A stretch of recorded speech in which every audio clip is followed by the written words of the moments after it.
আজ দোল উৎসব। নদিয়া জেলা জুড়ে সাড়ম্বরে পালিত হচ্ছে শ্রীকৃষ্ণের দোলযাত্রা।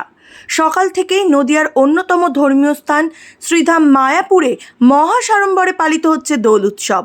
সকাল থেকেই ভক্তবৃন্দদের উপচে পড়া ভিড় মায়াপুরে। দোল উৎসব উপলক্ষে একাধিক ধর্মীয় অনুষ্ঠান রয়েছে শ্রীধাম মায়াপুরে।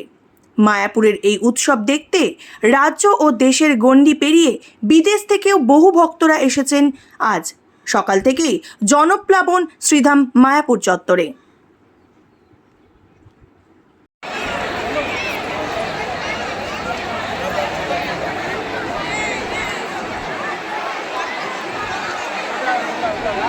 ইম্প্যাক্ট গুরু ফোনপে দেখুন, ইম্প্যাক্ট গুরু।